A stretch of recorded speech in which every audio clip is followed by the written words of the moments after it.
Evangelho de Jesus Cristo segundo São Marcos. Glória a vós, Senhor. Naquele tempo, Jesus voltou para casa com os discípulos e, de novo, se reuniu tanta gente que eles nem sequer podiam comer. Quando souberam disso, os parentes de Jesus saíram para agarrá-lo, porque diziam que ele estava fora de si. Palavra da salvação. Glória a vós, Senhor. Queridos irmãos, hoje, sábado, dia 20 de janeiro, hoje é dia de São Sebastião. A cidade do Rio de Janeiro hoje está em festa por esse grande santo da igreja que testemunhou a fé a ponto de dar a sua vida por causa de Jesus. Hoje o evangelho que nós acabamos de ler é esse texto bem curtinho que faz parte de um contexto um pouco maior, que fala sobre o pecado contra o Espírito Santo. Nós lemos apenas a primeira parte, que depois os escribas, os fariseus, eles também entram nessa história, mas o texto que nós acabamos de ler é só a primeira parte mesmo, essa parte que Jesus ele está lá pregando, e não só está pregando. O que Jesus está fazendo ali? Jesus ali está expulsando os demônios, ele está pregando, ele está curando, devolvendo vista aos cegos, e ele está trazendo a novidade do Evangelho. Aqui está o segredo. Jesus está, então, formando um novo povo de Deus. Vamos lembrar que no Evangelho que nós lemos ontem, Jesus ele chamava os discípulos. Era o chamado dos 12. Jesus que chama os 12. E hoje, depois do chamado dos 12, Jesus continua na sua nova criação. Ele está criando um novo povo de Deus. Ele está trazendo a novidade do Evangelho. Ele está trazendo a novidade da Boa Nova. E claro, o Evangelho ele é acolhido por uns e rejeitado por muitas pessoas. Ainda hoje, se nós formos olhar o panorama hoje, nós vamos ver que o Evangelho de Jesus Cristo, a Boa Nova de Cristo, ela é ainda muito rejeitada por muitas pessoas.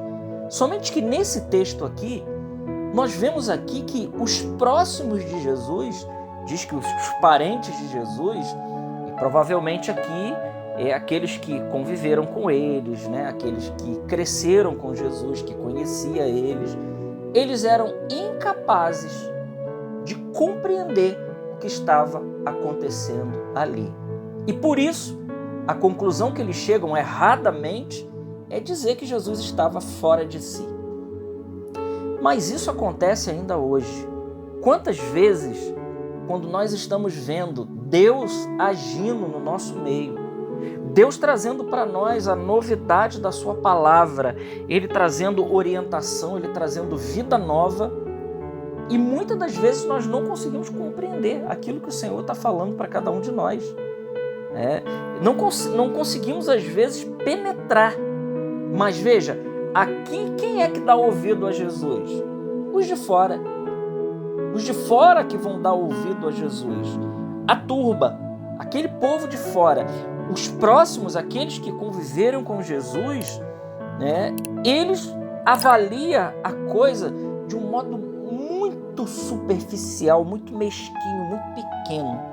Eles avaliam aquilo que está acontecendo ali de uma maneira rasa, sem conseguir penetrar no mistério de Deus.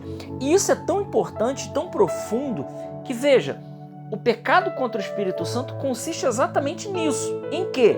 Em você, mesmo vendo diante de você, diante de nós, a graça de Deus agindo, mesmo assim, na sequência, a gente não leu aqui, mas na sequência, vão dizer que Jesus está expulsando os demônios pelo poder do príncipe dos demônios.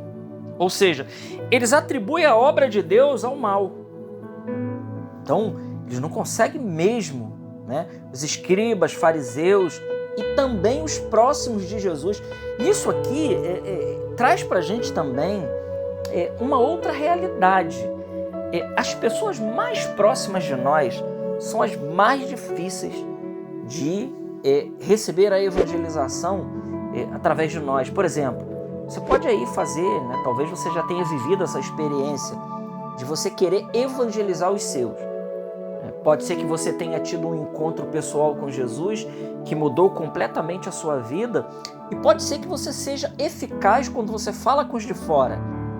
E talvez você já tenha testemunhado conversões, curas, milagres, mas quando isso se trata dos seus e os mais próximos, né?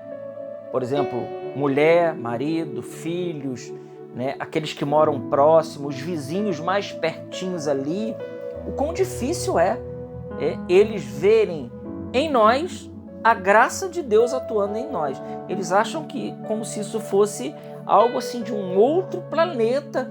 Então eles preferem atribuir, né, aquilo que Deus está querendo orientar, trazer de novo. Eles preferem atribuir isso a uma maluquice da nossa cabeça ou um modismo da nossa parte, coisas do tipo, né? Jesus viveu isso. E veja, como ele diz que o servo não é maior do que o Senhor, também nós, né? Também nós vamos também experimentar as mesmas coisas que Jesus experimentou. E por quê? Aqui está o segredo, veja. É porque, veja, irmãos, os parentes de Jesus, aqueles que estavam próximos, não conseguiam penetrar na sabedoria elevada de Jesus. Então eles simplesmente não acreditavam naquilo que eles estavam ouvindo e vendo. E nós precisamos pedir a Deus a graça de ter um coração amolecido. Veja, o faraó lá no Egito, diante das 10 pragas, diante de todos os sinais que Deus realizou diante do Egito, era para aquele povo todo ter se convertido. Mas o que acontece? Cada milagre, cada prodígio que acontecia, mais eles endureciam o coração. Mais o faraó endurecia o coração diante do poder de Deus. Eles não conseguiam penetrar a sabedoria elevada. E agora, olhando para esse texto, nós podemos então agora também tirar aqui uma grande lição espiritual para nós. Quantas vezes nós também, por não conseguirmos compreender e penetrar naquilo que é de mais elevado que o Senhor está trazendo para nós, a gente simplesmente nivela aquilo como algo raso. Quando a gente olha, por exemplo, para a Eucaristia e nós não conseguimos penetrar naquele mistério, não conseguimos mesmo, né? Mas nós não conseguimos pelo menos nem chegar à elevação daquilo, da grandeza que está diante de nós. Então, nós tratamos aquilo como um pão qualquer, né? Como um pão abençoado ou qualquer outra coisa, qualquer outra realidade. Mas, na realidade, o que está acontecendo ali diante dos nossos olhos é algo de uma elevação extraordinária, sobrenatural, que nós não conseguimos captar a grandeza ali. Então, meus queridos, hoje, no dia de São Sebastião, esse homem que deu um grande exemplo para cada um de nós, um homem que deu a vida por Jesus Cristo, que compreendeu e conseguiu, com a humildade do seu coração, penetrar, né, nas graças da elevação, né, daquilo que é mais sobrenatural de Deus, a elevação, a contemplação da graça de Deus. Peçamos hoje também ao Senhor que nos dê essa graça da gente ter um coração como esse povo que foi lá buscar Jesus. Tanta multidão que não podia nem comer, e aqueles que podiam ter o privilégio da oportunidade da presença de Jesus trataram aquilo com a maior indiferença. Que Deus nos livre disso também, de ter um coração assim tão insensível diante de tantas graças que Deus tem trazido às nossas vidas. Glória ao Pai, ao Filho e ao Espírito Santo, como era no princípio, agora e sempre. Amém. Salve Maria Imaculada.